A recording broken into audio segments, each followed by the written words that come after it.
Test वाला के YouTube channel पर आप सभी का स्वागत है। दोस्तों, ये हमारा करंट अफेयर्स के लिए ये सीरीज़ रहेगी। इसमें हम स्पीडी जो आती है करंट अफेयर्स की, उसके कुछ महत्वपूर्ण टॉपिक देखेंगे। ये आपको एमपीपीएससी जो 2023 प्रीलिम्स परीक्षा है उसके लिए भी काफ़ी ज़्यादा लाभकारी साबित होगा। साथ ही साथ जो भी आने वाले एग्ज़ाम्स हैं उनमें जो करंट आता है उसमें आपको काफ़ी यहाँ से लाभ मिलेगा। तो चलिए शुरू करते हैं। सबसे पहले हमारा टॉपिक रहेगा कौन क्या कहाँ, मतलब जो प्रमुख नियुक्तियां हैं उनके बारे में हम देखेंगे। यहाँ से आपने भी देखा होगा जो प्रीलिम्स की परीक्षा है वहाँ पे एक आध दो क्वेश्चन आपको देखने को, प्रीलिम्स की परीक्षा में एक या दो क्वेश्चन आपको देखने को यहाँ से मिल जाते हैं। यहाँ हम केवल जो महत्वपूर्ण पदाधिकारी हैं उन्हीं के बारे में चर्चा करेंगे, क्योंकि इसमें काफ़ी ज़्यादा नाम दिए गए हैं, तो आपको केवल जो इम्पोर्टेंट हैं उन्हीं के बारे में। तो सबसे पहले शुरू करते हैं। आप ये यहाँ पे ये याद रखिएगा कि ये आप सभी को पता होंगे, राष्ट्रपति और उपराष्ट्रपति, प्रधानमंत्री, ये जनरली सबको पता रहते हैं, लेकिन यहाँ पे आपको याद रखना है इनका पदक्रम कौन सा है। जैसे राष्ट्रपति का ये 15वीं राष्ट्रपति हैं, उपराष्ट्रपति 14वें राष्ट्रपति हैं, जबकि प्रधानमंत्री ये भी 15वें प्रधानमंत्री है। ठीक है, तो ये आप पदक्रम याद रखिएगा। इसके पश्चात मुख्य न्यायाधीश जो DY चंद्रचूड़ हैं ये 50वें क्रम के मुख्य न्यायाधीश हैं। महान्यायवादी का नाम आप याद रख सकते हैं R वेंकटरमणी, ये 16वें महान्यायवादी हैं, ये इंपॉर्टेंट रहेगा, यह नाम आप याद रखिएगा। सॉलिसिटर जनरल ये तुषार मेहता हैं। इसके बाद NGT, चूँकि आपके में NGT के बारे में दिया गया है तो ये आयोग आपके में है, तो आप यहाँ से इसका अध्यक्ष का नाम याद रख सकते हैं, न्यायमूर्ति प्रकाश श्रीवास्तव। ये अभी नए इनकी नियुक्ति हुई है तो ये इंपॉर्टेंट हो जाता है, ये आप याद रखिएगा, न्यायमूर्ति प्रकाश श्रीवास्तव। इसी के साथ राज्यसभा के जो सभापति हैं वह उपराष्ट्रपति हैं, तो वो जगदीश धनखड़ होंगे, ये आपको पता होगा। आप यहाँ याद रखिएगा। उपसभापति राज्यसभा के हरिवंश नारायण सिंह तथा जो महासचिव है राज्यसभा के ये प्रमोद चंद मोदी हैं। ठीक है, नेता विपक्ष राज्यसभा में जो कि जो कांग्रेस के अध्यक्ष बन चुके हैं खड़गे जी, तो वह नेता विपक्ष थे, अभी उनका स्थान खाली हो चुका है। सत्ता पक्ष के जो नेता है वह पीयूष गोयल हैं। लोकसभा अध्यक्ष ये 17वीं लोकसभा है और इसके जो अध्यक्ष हैं ये ओम बिरला हैं, ये राजस्थान के साथ कोटा से चुने जाते हैं, तो ये आप याद रखिएगा।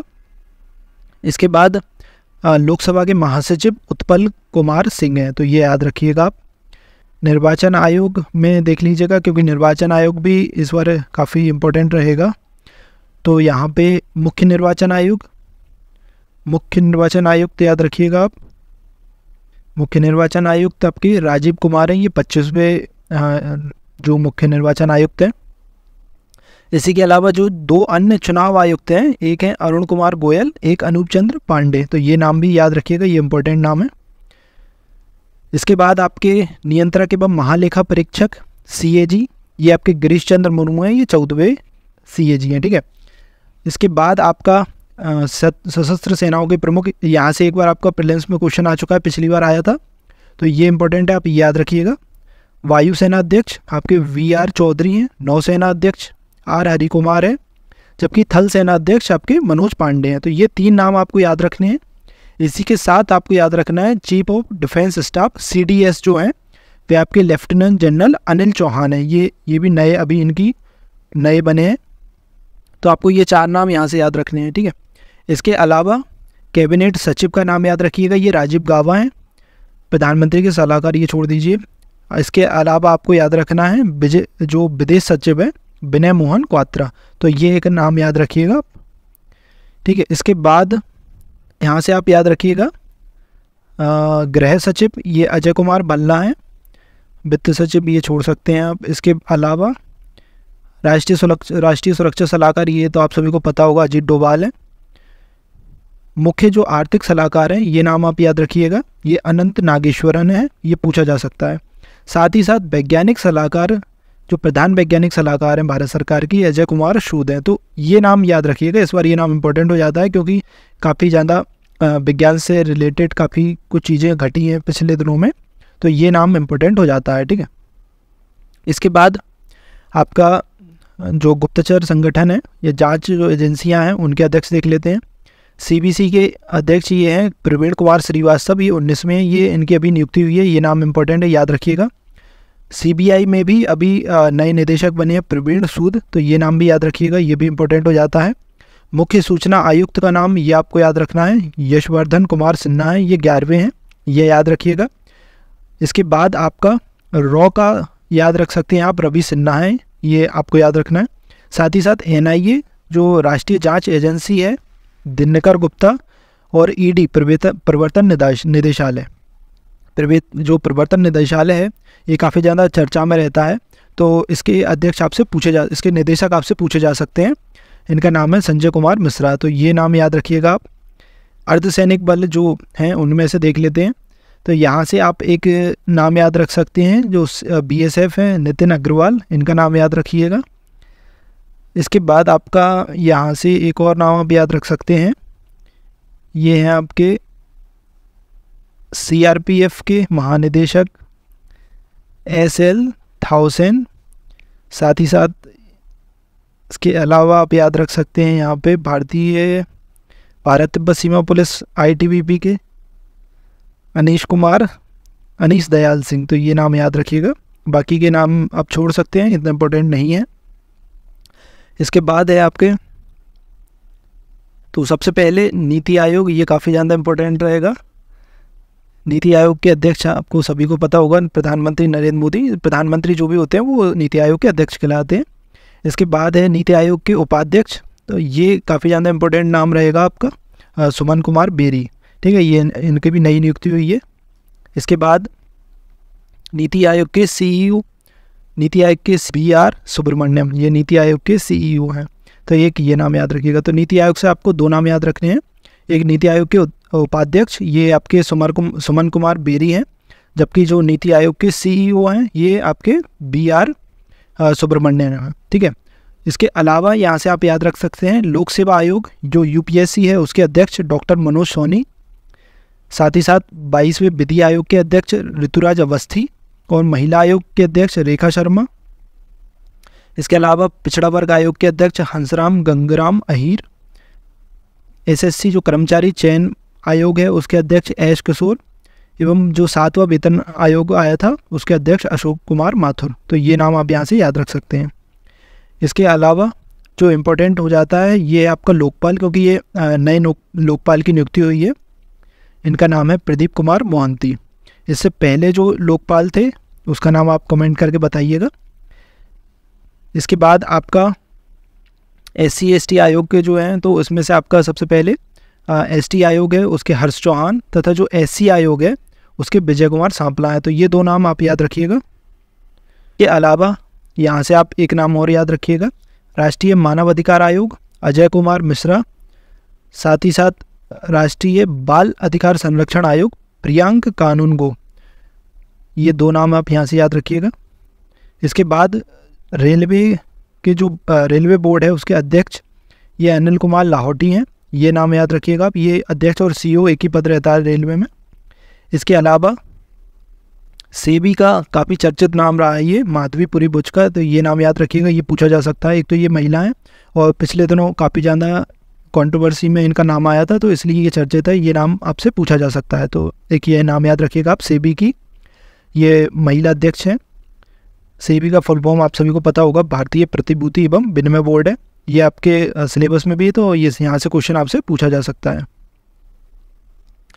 इसके बाद है आपका केंद्रीय प्रत्यक्ष कर बोर्ड CBDT के अध्यक्ष ये नितिन कुमार गुप्ता हैं, ये नाम याद रखिएगा आप। इसके अलावा UIDAI है भारतीय विशिष्ट पहचान प्राधिकरण, अमित अग्रवाल इसके CEO बनाए गए हैं, ये नाम याद रखिएगा।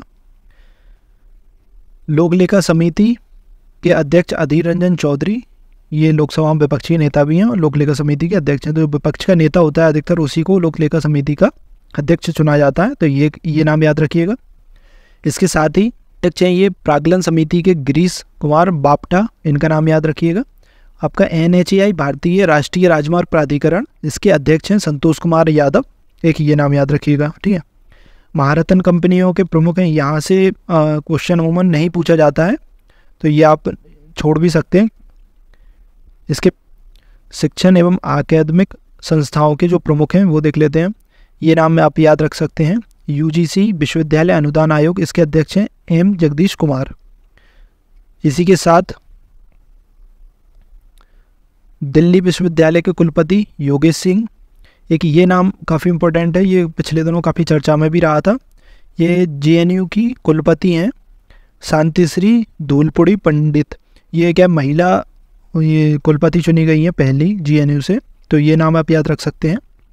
इसी के साथ नालंदा विश्वविद्यालय के कुलाधिपति एवं कुलपति, ये दो नाम आप याद रखिएगा, अरविंद पनगड़िया और अभय कुमार सिंह। अरविंद जो पनगड़िया हैं ये पहले आपके नीति आयोग में थे, इनको कुलाधिपति चुना गया है नालंदा विश्वविद्यालय का, तथा जो कुलपति चुना गया है नालंदा विश्वविद्यालय का ये अभय कुमार सिंह है। तो यहाँ से आपसे क्वेश्चन पूछा जा सकता है।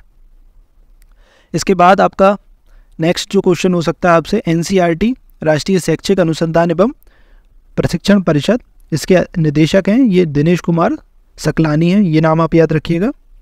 इसी के साथ जो केंद्रीय माध्यमिक शिक्षा बोर्ड है सीबीएसई, इसके अध्यक्ष निधि छिब्बर है, ये नाम आप याद रखिएगा। बाकी के नाम आप छोड़ सकते हैं। जो अनुसंधान संगठन है उनमें से इसरो का आप सभी को लगभग पता ही होगा, एस सोमनाथ हैं। इससे जो पहले वाले थे उनका नाम आप कमेंट करके बताइएगा। साथ ही साथ परमाणु ऊर्जा आयोग, इसके अध्यक्ष ए.के. मोहंती हैं। साथ ही साथ आप याद रखिएगा यहाँ पे डीआरडीओ जो रक्षा अनुसंधान एवं विकास संगठन है, इसके अध्यक्ष हैं समीर वी कामत, ये नाम आप याद रखिएगा, ये नाम इम्पोर्टेंट हो जाता है।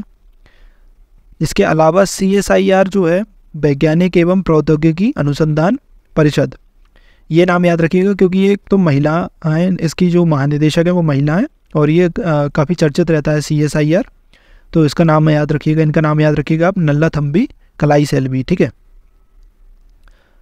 इसके अलावा एक नाम आप चाहें तो याद रख सकते हैं, विक्रम साराभाई अंतरिक्ष केंद्र, डॉक्टर उन्नी कृष्णन नायर। इसके बाद देखते हैं हम जो खेल संगठन है उनके प्रमुखों के बारे में। आपको ICC जो है अंतर्राष्ट्रीय क्रिकेट परिषद, इसके अध्यक्ष हैं ग्रेग बार्कले, ये न्यूजीलैंड से हैं, ये नाम इम्पोर्टेंट हो जाता है क्योंकि अभी जो विश्व कप है क्रिकेट का वो चल रहा है, आने वाला है, तो ये क्वेश्चन यहाँ से क्रिकेट में से आपसे पूछे जा सकते हैं। अधिकतर करंट में वही क्वेश्चन पूछे जाते हैं जो उस समय चल रहे हों या फिर उससे संबंधित कोई विषय चर्चा में रहा हो, तो ये थोड़ा सा आप यहाँ से अनुमान लगा सकते हैं कि कौन सा क्वेश्चन आ सकता है और कौन सा नहीं आएगा, ठीक है। इसके बाद ICC के CEO ये जॉफ एलार्डिस हैं, प्रथम महिला निदेशक चुनी गई हैं ICC में, ये इंदिरा नूई हैं, ये पहले पेप्सिको की CEO थी, ठीक है। इसके बाद ECI क्रिकेट परिषद, इसके अध्यक्ष जय शाह को चुना गया है, ये जय शाह आपके जो BCCI है उसके सचिव भी हैं, ठीक है। फिर आप याद रखिएगा यहाँ पे अंतर्राष्ट्रीय ओलंपिक समिति, इसके अध्यक्ष हैं थॉमस बाख, ये जर्मनी से आती है, ये नाम इम्पोर्टेंट हो जाता है। इसके अलावा आपको यहाँ पे याद रखना है जो भारतीय हॉकी महासंघ है मोहम्मद तैयब इकराम, ये इनका भी कुछ समय पहले ही चुनाव हुआ था, तो ये नाम इम्पोर्टेंट हो जाता है, ये नाम याद रखिएगा। इसके बाद फीफा के अध्यक्ष का नाम आप याद रख सकते हैं जियानी इन्फेंटिनो, तो ये नाम याद रखिएगा आप। इसके बाद अंतर्राष्ट्रीय मुक्केबाजी संघ AIBA, इसकी अध्यक्ष चुनी गई हैं, ये भारतीय मुक्केबाज हैं लवलीना बोगेरहाइन, ठीक है, ये नाम आप याद रखिएगा, ये आपसे पूछा जा सकता है। BCCI के जो अध्यक्ष हैं रोजर बिन्नी, ये सौरभ गांगुली की जगह बने थे, ये नाम इम्पोर्टेंट है। इसके बाद मुख्य कोच, ये आप सभी को पता होगा, राहुल द्रविड़ है, जबकि महिला जो क्रिकेट टीम है उसके कोच रमेश पवार हैं। इसके बाद आप याद रखिएगा, ये काफ़ी ज़्यादा इम्पोर्टेंट नाम हो जाता है क्योंकि ये काफ़ी ज़्यादा पिछले दिनों चर्चा में रहा है, भारतीय कुश्ती फेडरेशन ब्रजभूषण शरण सिंह। इसके अलावा भारतीय टेबल टेनिस संघ मेघना अहलावत और भारतीय फुटबॉल परिसंघ ये कल्याण चौबे, ये नाम भी काफ़ी इंपॉर्टेंट हो जाता है कल्याण चौबे का, क्योंकि ये फुटबॉलर ही रहे हैं पहले और इनका भी कुछ समय पहले ही चुनाव हुआ था। इन्होंने एक बाइचिंग बूटिया उनको हरा के इन्होंने ये पद जीता था, ये अध्यक्ष चुने गए थे, तो ये नाम इम्पोर्टेंट हो जाता है कल्याण चौबे, ठीक है। इसके बाद देखते हैं कुछ जो आर्थिक और वाणिज्यिक जो संस्थान हैं उनके अध्यक्ष। सबसे पहले फिक्की के महासचिव शैलेश पाठक, इसके अलावा एसोचैम के अध्यक्ष हैं अजय सिंह। यहाँ से आपको क्वेश्चन पूछने की संभावना काफ़ी कम रहेगी, फिर भी आप एक दो जो इम्पोर्टेंट नाम है वो आप देख लीजिएगा, जैसे कि एक नास्कॉम का याद रखिएगा, अनंत माहेश्वरी। इसके अलावा बॉम्बे स्टॉक एक्सचेंज के CEO सुंदर राममूर्ति, ये याद रखिएगा। साथ ही साथ का जो नेशनल स्टॉक एक्सचेंज है इसके CEO और अध्यक्ष, ये नाम याद रखिएगा, आशीष कुमार चौहान और गिरीश चंद्र चतुर्वेदी। केंद्रीय बैंक जो RBI है इसके गवर्नर कौन है, शक्तिकांत दास हैं, ये 25वें हैं, ये नाम याद रखिएगा। SBI का नाम याद रख सकते हैं, जो SBI के अध्यक्ष हैं दिनेश कुमार खारा, ये नाम आप याद रख सकते हैं। इसके अलावा बाकी ज़्यादा इंपॉर्टेंट नहीं रहेंगे। ये निजी बैंकों के हैं, ये इनमें से नहीं पूछा जाता है, तो ये आप छोड़ सकते हैं, क्योंकि इतने सारे नियुक्तियां और इतने सारे संस्थान हैं, उनके इतने सारे अध्यक्ष निदेशक हैं, तो आप लगभग अगर हर एक को याद रखने की कोशिश करेंगे तो वो सब मिक्स हो जाएगा। इसलिए क्या है कि जो इम्पोर्टेंट हैं, जो पूछे जाते हैं, उनके आसपास के नाम ही आपको याद रखने हैं, ठीक है। अंतर्राष्ट्रीय संस्थानों में से आप देख सकते हैं, सबसे पहले संयुक्त राष्ट्र के महासचिव एंटोनियो गुटेरेस, ये पुर्तगाल से आते हैं, ये याद रखिएगा आप। इसके अलावा जो विश्व बैंक है इसके अध्यक्ष, ये 14वें अध्यक्ष हैं, अजय कुमार बंगा, ये भारतीय अमेरिकी हैं, तो ये नाम आप याद रख सकते हैं। ये काफ़ी इंपॉर्टेंट है क्योंकि अभी कुछ समय पहले इनकी नियुक्ति हुई है। दूसरा यहाँ पे एक पॉइंट और आप याद रख सकते हैं, अजय कुमार जो बंगा हैं ये पहले मास्टर कार्ड के CEO थे, जो मास्टर कार्ड आता है उस कंपनी के ये CEO थे, ठीक है। इसके बाद आप याद रखिएगा IMF जो अंतर्राष्ट्रीय मुद्रा कोष है इसकी प्रबंध निदेशक ये क्रिस्टलिना जॉर्जिएवा है, बुल्गारिया से हैं। अभी जो G20 हुआ था भारत में, तो वहाँ पे इनका आगमन हुआ था, तो ये नाम काफ़ी इंपॉर्टेंट रहेंगे, ये काफ़ी चर्चा में भी रही थी। इसके बाद आपका WTO के महानिदेशक याद रखिएगा आप, नगोजी ओकोंजो इवेला, ठीक है। इसके अलावा यहाँ से आप एक नाम याद रख सकते हैं, यूनेस्को के महानिदेशक आंद्रे जोले। साथ ही साथ यूनिसेफ का याद रखिएगा आप, कैथरीन रसेल, क्योंकि ये नई नियुक्ति हुई है, तो यहाँ से आपसे पूछा जा सकता है। बाकी WHO के तो वही हैं, आपको याद होगा, टेड्रोस अदानोम। जो सार्क है इसके महासचिव ये श्रीलंका के हैं, इसाला रूबन वीराकुन, तो ये नाम याद रख सकते हैं आप, क्योंकि सार्क काफ़ी ज़्यादा इसमें से क्वेश्चन आते रहते हैं, तो ये आपसे पूछा जा सकता है, ठीक है। तरीके से आज ये हमारा जो टॉपिक है प्रमुख नियुक्तियाँ, ये यहाँ पे कंप्लीट होता है। मैंने जो जो आपको इम्पोर्टेंट बताए हैं, आप चाहें तो उनको एक अलग से लिख लीजिएगा, तो आपको याद हो जाएंगे, या फिर आप इसी वीडियो को 1 से 2 बार और देख लेंगे तो आपको ये नाम याद हो जाएंगे। क्योंकि जब पेपर में क्वेश्चन आता है तो वहाँ जब 4 ऑप्शन आते हैं तो आपको वो नाम सुना हुआ सा मिल जाता है, तो आप उससे अपना आंसर सही कर सकते हैं, ठीक है। क्योंकि आपको अगर याद भी ना रहे तो वहाँ पे आप क्वेश्चन को पढ़ के जब ऑप्शन में आपको वह नाम मिलता है जो आपने पढ़ा है, तो वहाँ से आप क्वेश्चन का आंसर लगा सकते हैं। तो अंतर्राष्ट्रीय संस्थान, संगठन और अंतर्राष्ट्रीय सम्मेलनों के बारे में यहाँ से एक क्वेश्चन आपका हर एग्ज़ाम में देखने को मिलेगा। जो MPPSC प्रीलिम्स की एग्ज़ाम है उसमें भी यहाँ से एक क्वेश्चन आपका पूछा ही जाता है, ठीक है। तो सबसे पहले शुरू करते हैं कुछ अंतर्राष्ट्रीय संस्थानों के बारे में। आपका अंतर्राष्ट्रीय श्रम संगठन, इसको ILO कहते हैं, ये जिनेवा में इसका मुख्यालय है। आपको देखिए यहाँ पे 2 चीज़ें याद रखनी है जो इम्पोर्टेंट रहेंगी किसी भी संस्थान के बारे में। एक तो उसका मुख्यालय कहाँ पे है, दूसरा उसके वर्तमान में अध्यक्ष कौन है। साथ ही साथ आपको यहाँ पे उसमें कितने सदस्य हैं तो वो भी याद रखने हैं। कुछ हैं जिनमें आपको सदस्य पूछे जाते हैं, बाकी कुछ में कुछ सदस्य आपसे कभी नहीं पूछे गए हैं, तो आपको मुख्यालय और उसका अध्यक्ष तो ज़रूर याद रखना है, ठीक है। तो जो अंतर्राष्ट्रीय श्रम संगठन है इसको ILO कहते हैं, ये जिनेवा में इसका मुख्यालय है। स्थापना इसकी 1919 में हुई थी, स्थापना इतना इम्पोर्टेंट नहीं है इसका, और इसके अध्यक्ष वर्तमान में गिलबर्ट होंगबो हैं, ये भी इतने इम्पोर्टेंट नहीं है, आपको केवल यहाँ से इसका मुख्यालय याद रखना है। इसके बाद है इंटरपोल। इंटरपोल इसका मुख्यालय लियोन्स फ्रांस में है, स्थापना इसकी 1923 में हुई थी। इस समय इसके महासचिव जुर्गेन स्टॉक हैं। इसमें 194 सदस्य हैं, भारत भी इसका सदस्य है। इंटरपोल पिछले दिनों काफ़ी चर्चा में भी रहा था, तो ये यहाँ से क्वेश्चन पूछने की संभावना आपकी रहेगी, ठीक है। इंटरपोल की चर्चा का कारण रहा है कि जो रूस के राष्ट्रपति हैं व्लादिमीर पुतिन, उनसे संबंधित एक मामला इंटरपोल को सौंपा गया है, ठीक है। तो इसके बाद आता है आपका राष्ट्रमंडल कॉमनवेल्थ। यह लंदन में इसका मुख्यालय है, 1931 में इसकी स्थापना हुई थी। इसके महासचिव हैं इस समय पेट्रेसिया स्कॉटलैंड, ठीक है। इसमें 54 देश हैं और 54वां देश मालदीव है, ये इंपॉर्टेंट रहेगा, 54वां देश इसमें मालदीव जुड़ा है, ठीक है। इसके बाद आता है आपका संयुक्त राष्ट्र संघ। इसकी स्थापना 1945 में, मुख्यालय इसका न्यूयॉर्क है तथा इसके जो अध्यक्ष हैं वो एंटोनियो गुटेरेस हैं। इसमें 193 सदस्य हैं तथा जो सबसे अंतिम जो नया सदस्य जोड़ा गया है वह 193वां दक्षिणी सूडान है, तो याद रखिएगा। इसके बाद आता है आपका अंतर्राष्ट्रीय मुद्रा कोष IMF। इसकी स्थापना इम्पोर्टेंट है, ये 1945 में हुई थी। मुख्यालय इसका वॉशिंगटन DC में है। इसके अध्यक्ष क्रिस्टलिना जॉर्जिएवा हैं और इसमें जो सदस्य संख्या है वह 190 है। 190वां सदस्य इसमें अंडोरा चुना गया था, ये याद रखिएगा आप। अंतर्राष्ट्रीय मुद्रा कोष से सभी फैक्ट इसके इम्पोर्टेंट हैं। इसके बाद आता है आपका विश्व बैंक। इसकी स्थापना भी 1945 ही है तथा इसका मुख्यालय वॉशिंगटन DC है। इसके वर्तमान अध्यक्ष अजय बंगा हैं। इसमें जो सदस्य संख्या है वह 189 है और 189वां सदस्य नौरू को चुना गया था, तो ये भी इसका इम्पोर्टेंट रहेगा, ठीक है। इसके बाद आता है आपका खाद्य एवं कृषि संगठन। यह रोम इटली में है, यहाँ से केवल इसका मुख्यालय पूछा जाएगा।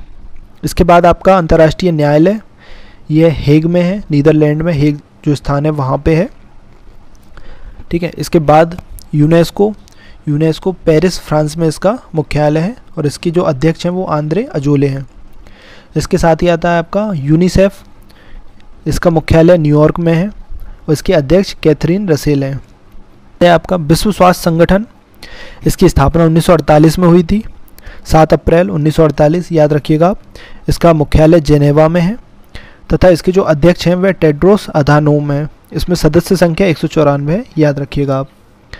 इसके बाद आता है आपका नाटो। ये भी काफ़ी ज़्यादा चर्चा में रहा है पिछले दिनों, क्योंकि रूस और जो यूक्रेन युद्ध है वहाँ पे इसकी काफ़ी ज़्यादा उसकी वजह से ये चर्चा में है, तो ये इम्पोर्टेंट है, याद रखिएगा आप। इसकी स्थापना 1949 में हुई थी। इसका मुख्यालय ब्रुसेल्स में है तथा इसमें सदस्य जो संख्या है वह 31 है। 31वां सदस्य चुना गया है इसमें फिनलैंड को, ये इम्पोर्टेंट हो जाता है। इसके बाद आता है आपका यूरोपियन संघ ब्रुसेल्स में इसका मुख्यालय है और इसमें 27 सदस्य हैं। पहले इसमें जो ब्रिटेन था तो ये 28 सदस्य थे, तो ब्रिटेन के हटने के बाद अब इसमें 27 सदस्य हैं, ठीक है। इसके बाद आता है आपका ओपेक, याद रखिएगा आप। 1960 में इसकी स्थापना हुई, वियना में इसका मुख्यालय है और इसमें सदस्य 13 हैं। कतर एवं इक्वाडोर अब इसमें बाहर हो चुके हैं। ये ओपेक जो है वह जो पेट्रोलियम निर्यातक देश हैं यह उनका संगठन है, ठीक है। इसके बाद आता है आपका संयुक्त राष्ट्र विकास कार्यक्रम UNDP। ये न्यूयॉर्क में इसका मुख्यालय है, उसका स्थापना हुई थी 1965 में। इसके बाद जो इम्पोर्टेंट रहेगा आपका वह रहेगा एशियाई विकास बैंक। ये 1966 में स्थापना हुई थी, मनीला में इसका मुख्यालय है और इसमें सदस्य संख्या है 68, याद रखिएगा। इसी के साथ आपका न्यू डेवलपमेंट बैंक, ये 2014 में इसकी स्थापना हुई, संघाई चीन में इसका मुख्यालय है तथा इसमें सदस्य संख्या 9 है। नवा इसमें जो सदस्य बना हुआ है मिस्र को चुना गया है, ठीक है। इसके बाद आता है आपका दक्षिण पूर्व एशियाई क्षेत्रीय देशों का संघ आसियान। यह 1967 में इसकी स्थापना हुई थी, जकार्ता में इसका मुख्यालय है। पहले 10 सदस्य थे, अब 11वां सदस्य के रूप में इसमें पूर्वी तिमोर को चुना गया है, तो ये इंपॉर्टेंट हो जाता है, याद रखिएगा। आसियान में 11 सदस्य हो चुके हैं, 11वां जो सदस्य है वह कौन सा है, पूर्वी तिमोर है, ठीक है। इसकी स्थापना कब हुई थी, 1967 में, और मुख्यालय कहाँ है इसका, जकार्ता में, ठीक है। ये आप याद रखिएगा। यहाँ साथ ही साथ आपको याद रखने हैं इसके जो 10 सदस्य हैं उनके नाम भी आप याद रखिएगा, ठीक है। इसके बाद आता है दक्षेस सार्क। की स्थापना हुई थी 1985 में। इसका मुख्यालय है काठमांडू, नेपाल में। इसके जो वर्तमान में अध्यक्ष हैं वह इसाला रूबन बिराकोन है, ये श्रीलंका से हैं और इसमें सदस्य संख्या 8 है, तो ये भी आप याद रखिएगा इसमें कौन कौन से सदस्य हैं, ठीक है। ये अमूमन सभी को पता होंगे वैसे, अफगानिस्तान, बांग्लादेश, भूटान, भारत, मालदीव, नेपाल, पाकिस्तान और श्रीलंका, ठीक है। ये नाम आप याद रखिएगा। इसके बाद आता है आपका विश्व व्यापार संगठन WTO। इसकी स्थापना हुई थी 1995 में। मुख्यालय है इसका जेनेवा में तथा जो इसके अध्यक्ष हैं वह है नागोजी अंकोजो इवेला। इसमें सदस्य संख्या है 164। 164वां सदस्य इसमें अफगानिस्तान बना था, ठीक है। इसके बाद आता है आपका बिम्स्टेक। इसकी स्थापना हुई है 1997 में। ढाका में इसका मुख्यालय है। इसमें सदस्य देश हैं 7। इसके बाद आएगा आपका, एक याद रखिएगा आप, संघाई सहयोग संगठन। इसकी स्थापना 2001 तथा इसका मुख्यालय बीजिंग। इसमें भी नवा सदस्य के रूप में ईरान को चुना गया है, ठीक है। इसके बाद अफ्रीकी संघ इस बार G20 का सदस्य बनाया गया है, तो ये इंपॉर्टेंट हो सकता है, इसको आप याद रखिएगा। इसकी स्थापना 2002 में हुई थी। इसका जो मुख्यालय है वह अदीस अबाबा में है। इसमें 55 देश हैं, याद रखिएगा आप। इसमें कितने सदस्य हैं, आपसे ऐसा क्वेश्चन पूछा जा सकता है, अफ्रीकी संघ में कितने सदस्य हैं, या फिर इसकी स्थापना कब हुई थी, इसका मुख्यालय कहाँ पे है, ठीक है। इसके महानिदेशक हैं पॉल कांगमे। अफ्रीकी संघ चूँकि G20 का नया सदस्य चुना गया है, इसलिए यह इम्पोर्टेंट हो जाता है। ब्रिक्स याद रखिएगा आप, 2009 में इसकी स्थापना हुई है। संघाई चीन में इसका मुख्यालय है। इसमें 5 सदस्य हैं, ब्राज़ील, रूस, भारत, चीन, दक्षिण अफ्रीका। आता है आपका अंतर्राष्ट्रीय सौर गठबंधन ISA। 2015 में इसकी स्थापना हुई थी। गुरुग्राम हरियाणा में इसका मुख्यालय है। इसके जो निदेशक हैं इसमें अजय माथुर हैं, और इसमें जो सदस्य संख्या है वह 102 हो चुकी है। एंटीगुआ तथा बरमुडा इसके नए सदस्य के रूप में चुने गए हैं। अंतर्राष्ट्रीय सम्मेलन है, उनके बारे में चर्चा कर लेते हैं। सबसे पहले आता है आपका ब्रिक्स। यह 15वां ब्रिक्स सम्मेलन था 2023 का। इसका आयोजन हुआ था दक्षिण अफ्रीका के जोहान्सबर्ग में, और जो दक्षिण अफ्रीका के राष्ट्रपति हैं उनका नाम है सिरिल रामाफोसा। ये नाम याद रखिएगा, ये पूछा जा सकता है। भारत की तरफ से प्रधानमंत्री नरेंद्र मोदी जी गए थे इसमें। इसी के साथ इसमें 6 नए देशों को शामिल किया गया, जो कि हैं मिस्र, सऊदी अरब, UAE, इथोपिया, अर्जेंटीना तथा ईरान। तो यहाँ से आपसे यही क्वेश्चन पूछा जा सकता है कि इसकी जो 15वां ब्रिक्स है वो कहाँ पे आयोजित हुआ था, ठीक है। इसके बाद G7 शिखर सम्मेलन, ये याद रखिएगा आप। G7 49वां था ये। इसका आयोजन हुआ था हिरोशिमा जापान में। इसकी अध्यक्षता की थी जापान के प्रधानमंत्री फूमियो किशिदा। ये नाम याद रखिएगा आप, जापान के प्रधानमंत्री का नाम क्या है, फूमियो किशिदा। इसके बाद आता है आपका 23वां SCO शिखर सम्मेलन। क्योंकि इसका आयोजन भारत में हुआ था इसलिए इम्पोर्टेंट हो जाता है। और इससे पहले वाला जो 22वां सम्मेलन हुआ था वह उज्बेकिस्तान में हुआ था, तो इसको आप याद रखिएगा। 23वां शिखर सम्मेलन SCO शिखर सम्मेलन जुलाई में आयोजित हुआ था, भारत में इसका आयोजन हुआ था। इसके बाद आता है 18वां G20 शिखर सम्मेलन। ये काफ़ी ज़्यादा इंपॉर्टेंट है इस बार, क्योंकि भारत में इसका आयोजन हुआ था, तो इससे संबंधित आपको सारे फैक्ट याद रखने हैं। इस पर हमने एक अलग से भी वीडियो बना रखा है G20 के ऊपर, आप चाहें तो उसको देख लीजिएगा। इसके बाद इसमें देखिए क्या क्या आपको क्वेश्चन पूछे जा सकते हैं। जैसे इसकी एक थीम याद रखिएगा आप, इसकी थीम है वसुदेव कुटुंबकम, one earth one family one future. इसकी अध्यक्षता PM नरेंद्र मोदी ने की थी। भारतीय शेरपा अमिताभ कांत थे। पहली G20 शेरपा बैठक इसकी उदयपुर राजस्थान में हुई थी। पहले वाला जो G20 सम्मेलन हुआ था वह इंडोनेशिया में हुआ था, तथा जो नेक्स्ट होगा 19वां वह ब्राज़ील में होगा, ठीक है। तो ये याद रखिएगा, अगला G20 कहाँ पे होना है, ब्राज़ील में होना है। इसके बाद आता है आपका COP15 जैव विविधता पर संयुक्त राष्ट्र सम्मेलन 2022। इसका आयोजन हुआ है मॉन्ट्रियल कनाडा में। लक्ष्य रखा गया है वह 2030 तक 4 लक्ष्य और 23 के लिए उद्देश्य तय किए गए हैं, ठीक है। COP27 संयुक्त राष्ट्र जलवायु परिवर्तन सम्मेलन, यह आपका मिस्र में आयोजित हुआ था। केवल आपको इनके आयोजन स्थलों के नाम याद रखने हैं, क्योंकि ये यहाँ से पूछा जाता है।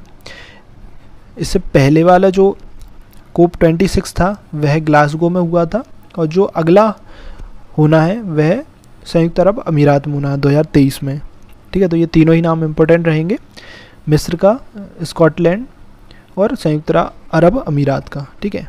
इसके बाद आता है आपका I2U2 शिखर सम्मेलन। ये इम्पोर्टेंट है क्योंकि ये नया एक ग्रुप बना है और भारत इसमें शामिल है, इसलिए काफ़ी इम्पोर्टेंट हो जाता है। पहली तो I2U2 में कौन कौन से देश शामिल हैं, तो इंडिया, इजराइल, USA और UAE 4 देशों का समूह है। पहला इसका जो शिखर सम्मेलन 2022 का वो वर्चुअली आयोजित हुआ था और भारत की ओर से प्रधानमंत्री नरेंद्र मोदी ने इसमें भाग लिया था। ठीक है, तो ये आप याद रखना है। इसमें ITU-2 में कौन कौन से देश शामिल हैं ये इंपॉर्टेंट रहेगा। ठीक है, कुछ जो प्रमुख राष्ट्रीय सम्मेलन हैं उनके बारे में चर्चा करते हैं। सबसे पहले विश्व हिंदी सम्मेलन, यह 12वां था। इसका आयोजन फिजी के नाडी में हुआ था। भारत की तरफ से विदेश मंत्री डॉक्टर S जयशंकर ने इसमें प्रतिनिधित्व किया था। इस बार इसका जो विषय रहा था वह था हिंदी पारंपरिक ज्ञान से कृत्रिम मेधा तक। ठीक है, तो ये इंपॉर्टेंट रहेगा, याद रखिएगा। कहाँ पे इसका आयोजन हुआ था ये आपको याद रखना है। इम्पोर्टेंट यहाँ से हो सकता है एक जैव ऊर्जा शिखर सम्मेलन, यह नई दिल्ली में इसका आयोजन हुआ था।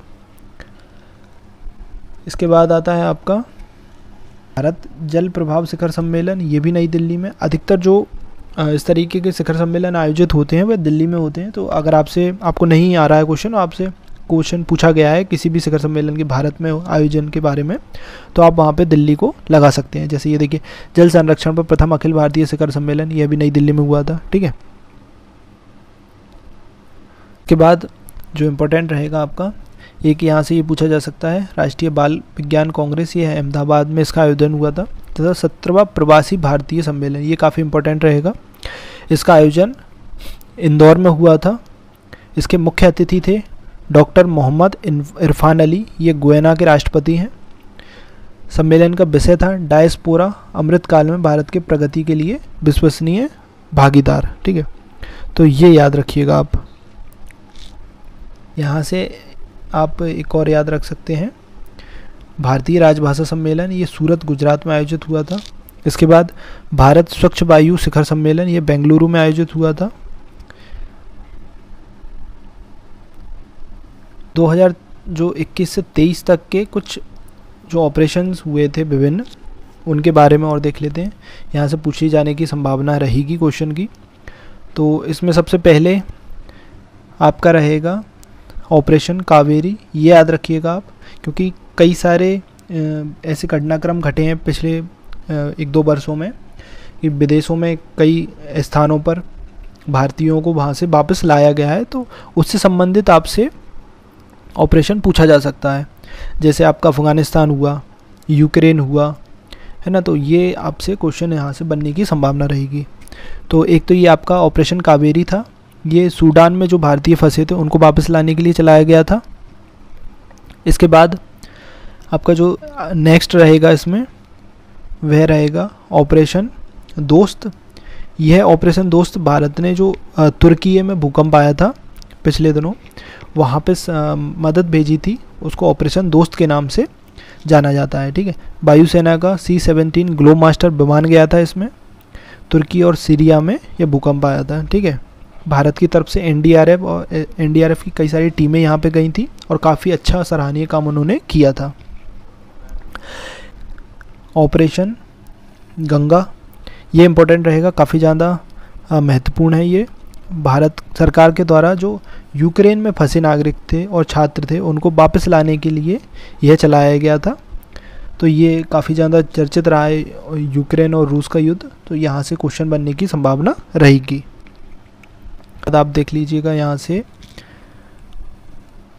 ऑपरेशन देव शक्ति, ये भी इम्पोर्टेंट रहेगा, क्योंकि अफ़गानिस्तान में जो भारतीय फंसे थे, जब तालिबान अफ़गानिस्तान में युद्ध चल रहा था, तो उस समय जो भारतीय फंसे हुए थे उनको बचाने के लिए, वापस लाने के लिए ऑपरेशन देवी शक्ति चलाया गया था।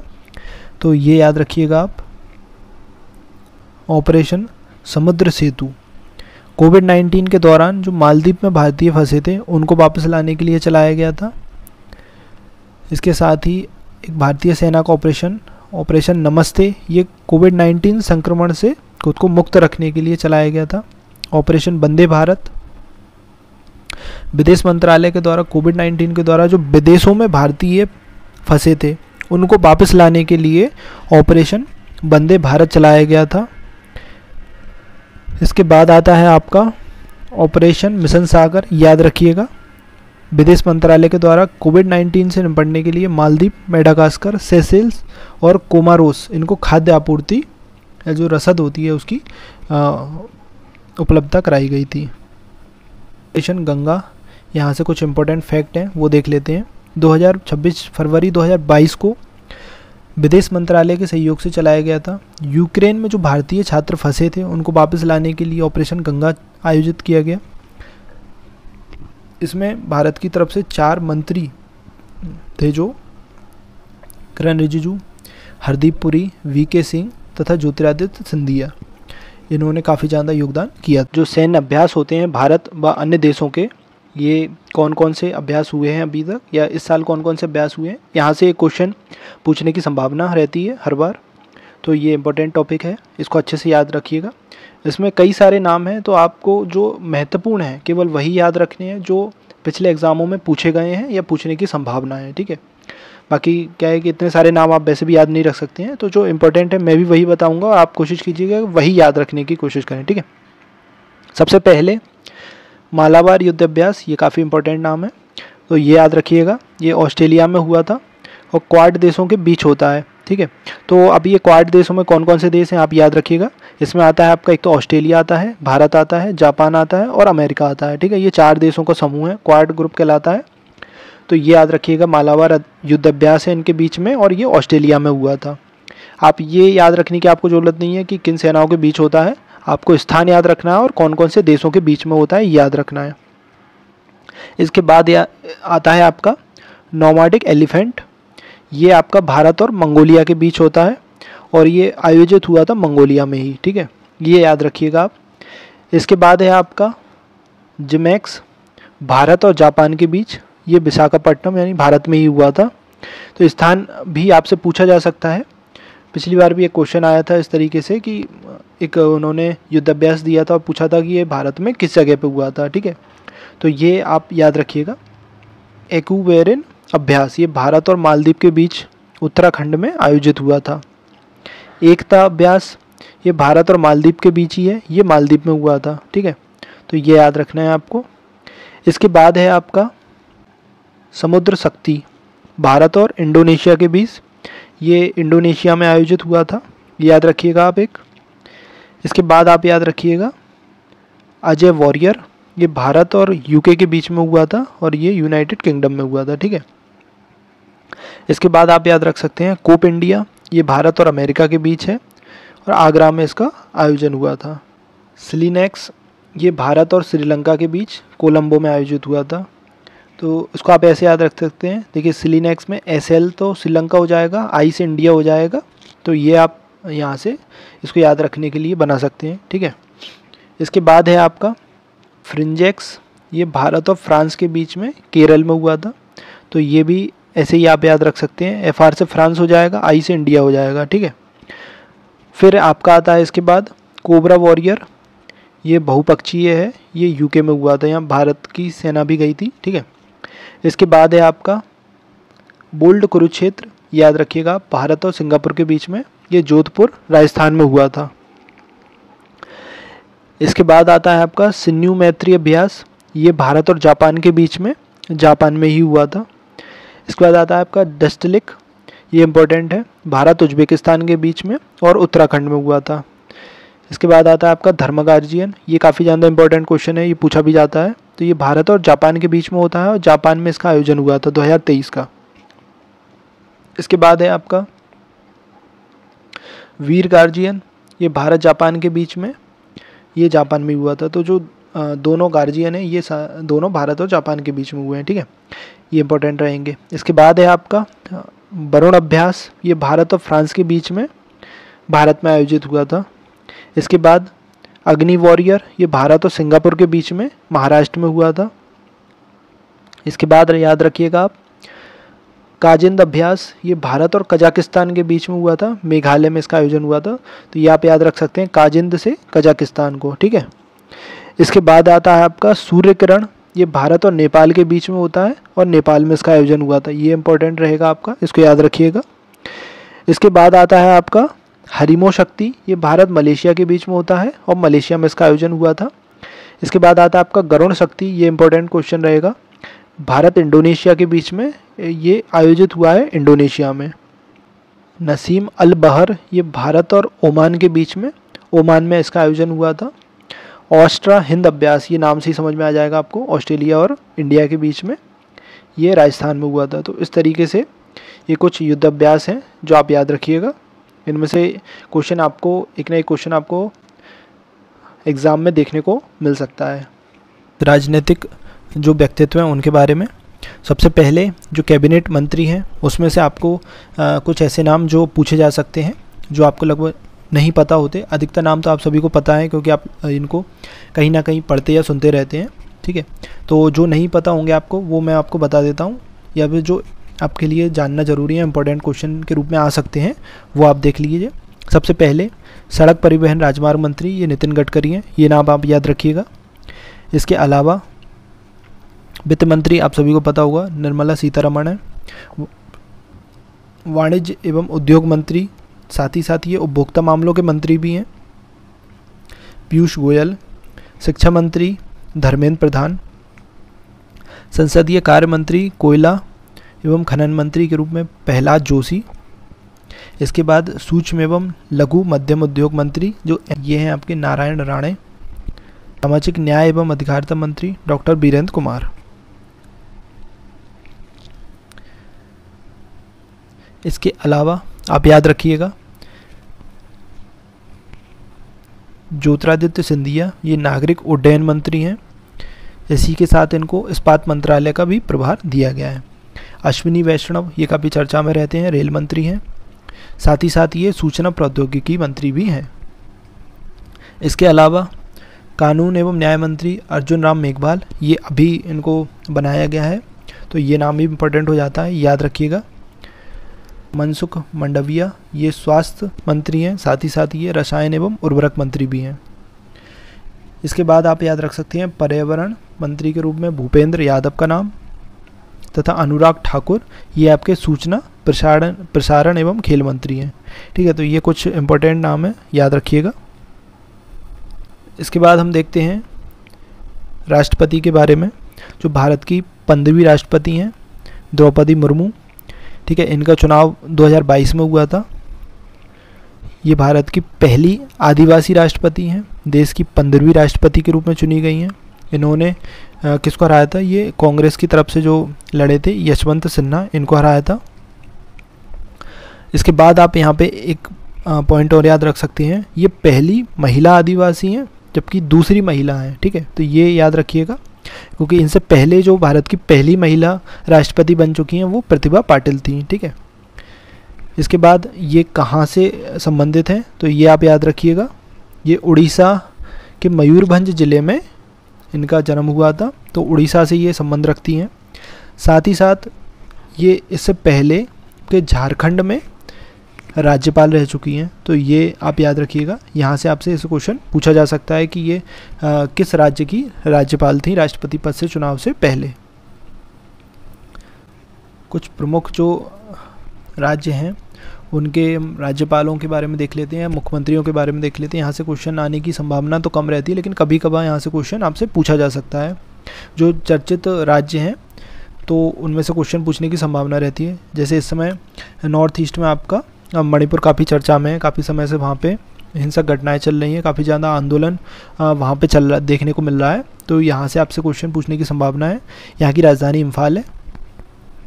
साथ ही साथ यहाँ के जो राज्यपाल हैं वो अनसुईया उइके हैं, और जो मुख्यमंत्री हैं ये एन बीरेन सिंह है। तो यहाँ पे याद रखिएगा, यहाँ पे भाजपा की ही सरकार है, ठीक है। तो ये याद रखिएगा आप। इसी के साथ आप याद रख सकते हैं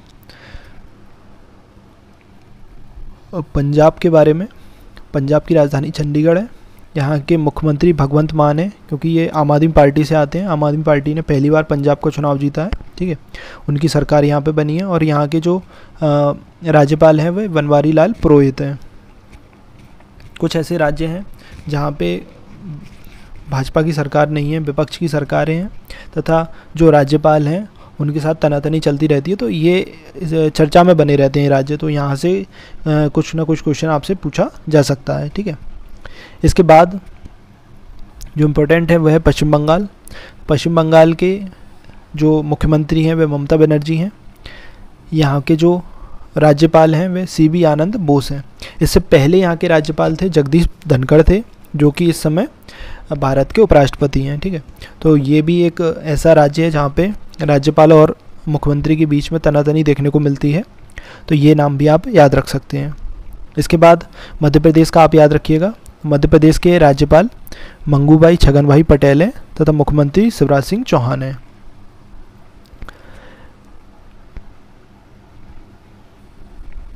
आप याद रख सकते हैं कर्नाटक को, क्योंकि कर्नाटक में अभी कुछ समय पहले ही चुनाव हुए थे और कांग्रेस की यहाँ पे सरकार बनी है, तो ये भी थोड़ा सा चर्चा में रहा है स्टेट। यहाँ के राज्यपाल हैं थावरचंद गहलोत और मुख्यमंत्री के रूप में चुने गए थे सिद्धारमैया। ठीक है, ये याद रखिएगा आप। इसके अलावा आप तेलंगाना को याद रख सकते हैं, क्योंकि आगामी यहाँ पे चुनाव होने वाले हैं। तेलंगाना की राजधानी है हैदराबाद। यहाँ के जो मुख्यमंत्री हैं वे के चंद्रशेखर राव हैं, ये BRS इनकी पार्टी है। ठीक है, इसके बाद यहाँ के जो राज्यपाल हैं वह डॉक्टर तमिलिसाई सुंदरराजन हैं। इसके अलावा आप दिल्ली को याद रख सकते हैं। दिल्ली के उपराज्यपाल हैं विनय कुमार सक्सेना तथा मुख्यमंत्री हैं अरविंद केजरीवाल। यहाँ पे भी आपको ये चर्चा में यहाँ का दिल्ली का जो उपराज्यपाल और CM का विवाद है, ये भी देखने को आपको मिलता रहता है। इसके बाद आप याद रख सकते हैं जम्मू कश्मीर के बारे में, क्योंकि यहाँ पे उपराज्यपाल शासन है काफ़ी टाइम से। यहाँ पे उपराज्यपाल हैं मनोज सिन्हा। ठीक है, तो ये आप याद रखिएगा।